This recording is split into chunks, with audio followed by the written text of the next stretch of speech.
유럽의 새 국경.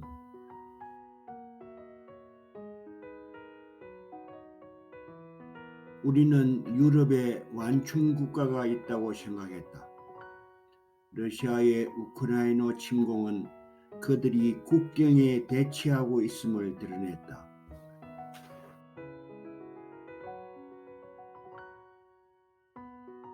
나탈리 토치, 인스티투토 아파리 인터나시오날리 이사, 튜빙겐 대학 명예교수, 유럽대학 연구소 겸임 교수.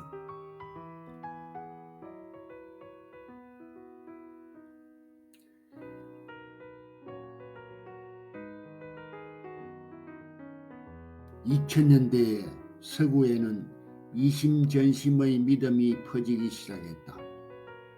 남부 코카서스 국가, 그리고 아마도 서부 발칸반도와 터키도 마찬가지일 것이다. 이 완충 국가들은 두 가지 목적을 수행했다.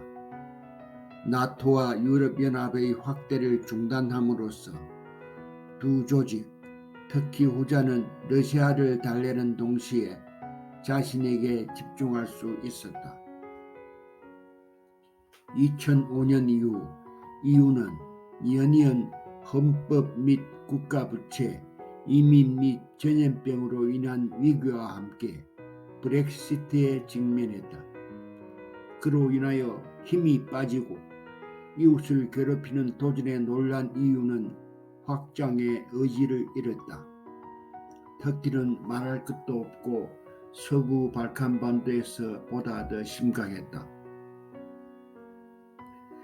유럽연합과 나토 확대를 동결한다는 것은 모스크바의 안보 우려를 근거로 블라디미르 푸틴 러시아 대통령이 반대하는 점을 감안할 때 러시아를 중간 입장에 두는 것을 의미하기도 했다.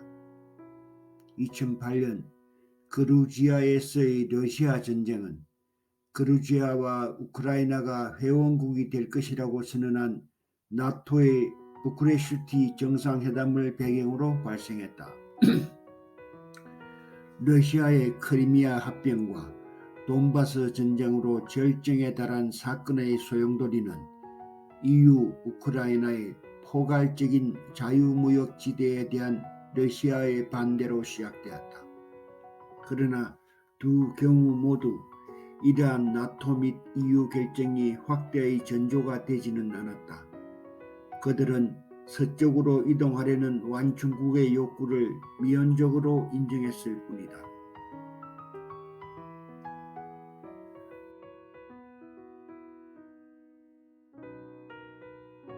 완충지대 전략은 분명히 차선책이었다. 그것은 번영, 민주주의, 안보에 대한 완충 국가들의 욕구를 좌절시켰다. 2008년 그루지아 전쟁에서 알 수 있듯이 러시아를 달래기에는 역부족이었다. 2014년 우크라이나 전쟁의 시작, 그리고 아파지아, 사우스 오세티아 및 트랜스니스트리아에서 해결되지 않는 분쟁의 악화, 또한 유럽연합이 연이은 위기를 간신히 헤쳐나갔기 때문에 유럽연합이 성공적으로 통합을 심화하고 제도를 개혁할 것이라는 것을 거의 증명하지 못했다.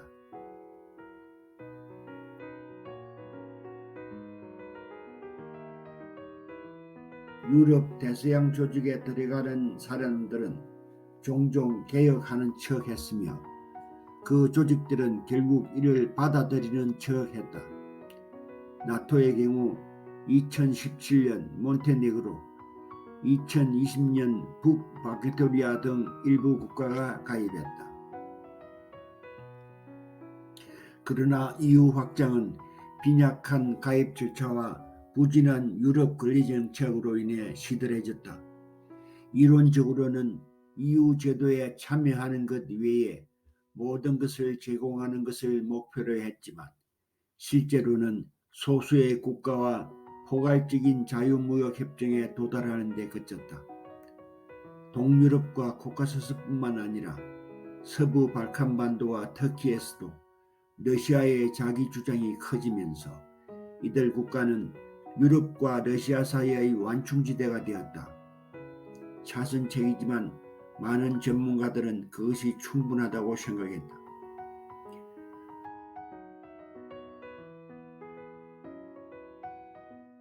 푸틴의 우크라이나 침공은 그런 환상을 깨뜨렸다. 모스크바의 이야기는 나토의 확장으로 인해 전쟁이 불가피했지만 러시아는 우크라이나가 EU나 30개 블록 동맹에 가입할 현실적인 전망이 없음에도 우크라이나를 침공했다는 것이다. 우크라이나가 하나의 조직 또는 두 조직의 구성원이었다면 전쟁이 일어났을지 알 수 없다. 우리가 아는 것은 두 조직 모두의 바깥에서 침략이 일어났다는 것이다. 이것은 나머지 유럽과 러시아 사이에 완충지역이 없다는 사실을 지적한다. 국경의 이쪽에서는 번영, 안보, 민주주의가 가능하지만 국경의 저쪽에서는 권위주의, 전쟁, 국가자본주의가 당연한 규범이다.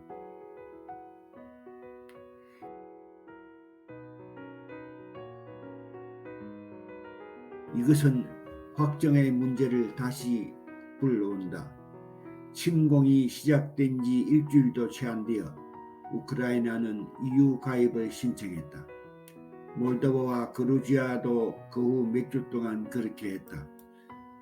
2022년 9월 키예프는 나토 가입도 신청했다.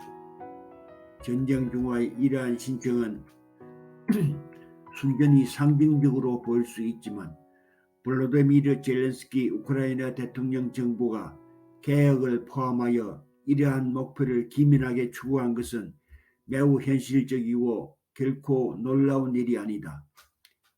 유럽의 나머지 지역과 러시아 사이에 안정적인 완충지대가 없다는 것이 우크라이나보다 더 극적으로 분명한 곳은 없다. 우크라이나와 몰도바는 EU 입후보로, 그루지아는 잠재적 후보로 인정되었다. 서부 발칸 반도가 뒤처질 것이라는 우려는 작년에 보스니아 헤르체고비나의 입후보 승인뿐만 아니라 북마케도니아 및 알바니아와의 가입 회담이 시작되면서 해당 지역에 대한 휴면 가입 절차를 부분적으로 재점화했다.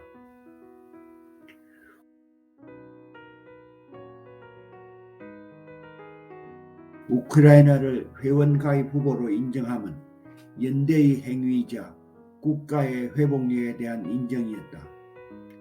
러시아의 위협을 잘 알고 있는 북유럽과 동유럽 국가들은 전통적으로 동쪽으로의 추가 확장에 더 호의적인 반면 서유럽 국가들은 전쟁이 시작되지 않았다면 결코 인정하지 않았을 것이다.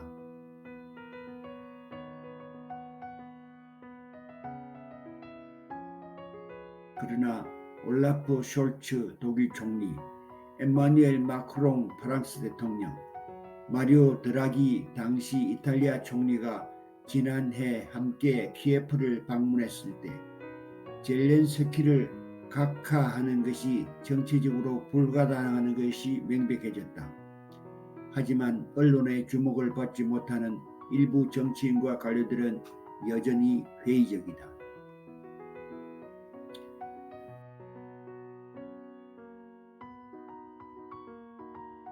그러나 우크라이나를 국경의 저쪽 편에 남겨두는 비용이 유럽으로서는 너무 클 것이라는 사실이 점점 더 분명해질 것이다. 이것은 대륙의 민주주의, 번영, 안보와 우크라이나 사이의 긴밀한 연결고리 때문이다.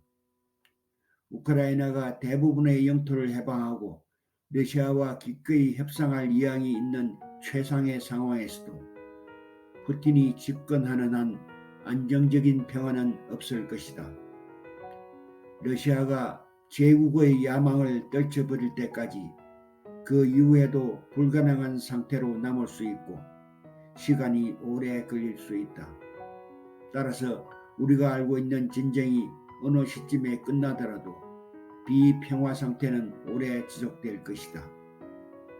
유럽의 안보는 여전히 위태로울 것이며 우크라이나는 아마도 스스로를 방어하기 위해 초군사화된 국가가 될 것이다. 이것은 우크라이나의 경제 재건과 민주적 발전에 대한 문제를 제기한다.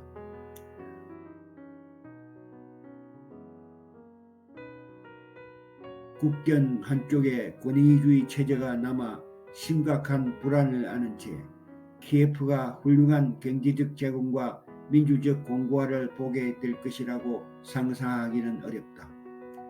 우크라이나의 재건에는 수천억 달러의 비용이 들며 비용은 매일 파괴될 때마다 증가한다. 러시아는 전쟁 범죄에 대한 비용을 부담해야 하지만 현 정권 또는 그와 유사한 정권이 모스크바에서 집권하는 한 이런 일은 일어나지 않을 것이다. 서방, 특히 EU 기구들은 우크라이나 재건을 위해 러시아의 동결된 자산을 사용할 법적 수단을 모색하고 있지만 이미 있는 방식으로 성공할 것 같지는 않다. 미국과 같은 생각을 가진 다른 국가들이 기여할 것이지만 재건의 가장 큰 몫은 유럽의 어깨에 떨어질 것이다. 그렇게 하는 것은 도덕적 의무일 뿐만 아니라 유럽의 전략적 이익에도 부합할 것이다. 초군사화된 국가로 변해 거의 4,400만 명의 인구가 경제적 블랙홀에 빠진 전쟁 후의 우크라이나는 유럽 안보에 막대한 위험이 될 것이다. 유럽 국가들은 우크라이나를 지원하고 우크라이나 난민을 수용하는 것 외에도 팬데믹과 에너지 위기에 이미 수천억 달러를 지출했다. 그들은 에너지 전환을 가속화하고 미국, 중국 경쟁으로 인해 EU가 공유해지지 않은 산업 정책을 개발하기 위해 수십억 달러를 계속 지출해야 할 것이다. 유럽의 부채가 급증하지 않는 한 어떻게 우크라이나의 재건이 공공예산만으로 지불될 수 있을지 알기 어렵다.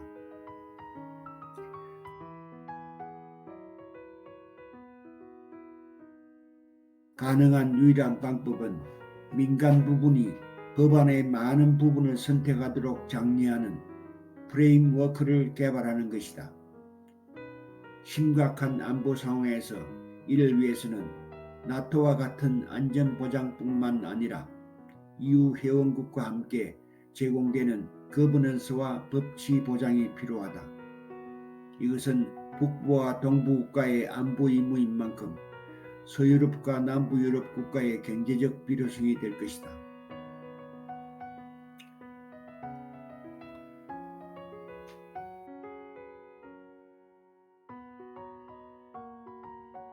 안녕하세요.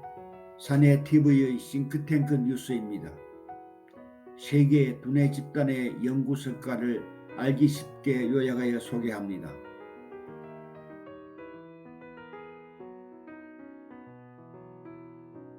영상 편집, 브루 시스템, 영어 초역, 구글 번역, 요약 정리, TTN 박종기 박사.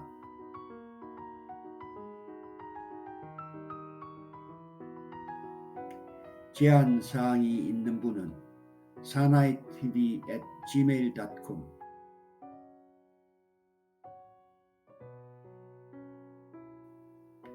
시청해 주셔서 고맙습니다.